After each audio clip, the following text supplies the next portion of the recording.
Дэлгүүрийнхээ AI чатботыг хэрхэн идэвхжүүлж зөв тохируулах тухай зааварчилгааг хүргэж байна. Дэлгүүрийн админ дашбордын зүүн дээд буланд байрлах хэсгээс зочид бууцсыг сонгоно. AI бот тохиргоо зэс рүү нэвтэрч AI туслахын төлөв хэсгийг идэвхтэй болгосноор AI чатбот үйлчлүүлэгчийн асуултад автоматар хариулж эхэлнэ. Чатаас бүтээгдэхүүн захиалах хэсгийг идэвхжүүлснээр хэрэглэгч чатаар бүтээгдэхүүн сонгож захиалга өгөх боломжтой ба төлбөр төлөх боломжтой болно. Нэмэлт мэдээлэл оруулахдаа нэмэлт мэдээлэл хэсэгт вебсайт дээр ороогүй дэлгүүрийнхээ талаарх чухал мэдээллүүдийг оруулж өгнө. Мэдээллийг оруулахдаа нэг мөрт нэг өгүүлбэр байхаар зааварчилбал AI илүү зэгцтэй ойлгож хариулна. Мөн баруун талын жишээ текстүүдийн арын нэмэх тэмдэг дээр дарж шууд оруулан ашиглах боломжтой.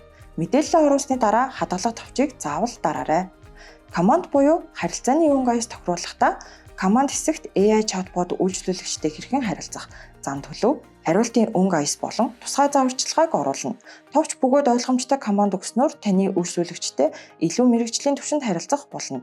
AI-г сургах явцдаа алдаанаас нь үүдсэн засалт командуудыг нэмж өгснөөр туслахад нь улам ухаалаг болж хэрэглэгчид түргэн шуурхай үнэн зөв мэдээлэл өгөх бүрэн боломжтой.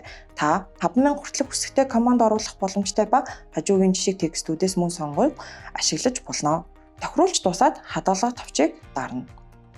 AI бот ажиллах цагийн хуваар хэсэгт 7 хоногийн аль өдөр ямар цагуудад AI туслах ажиллах болон ажиллахгүй байхыг өөрийн хүснээр тохируулах боломжтой.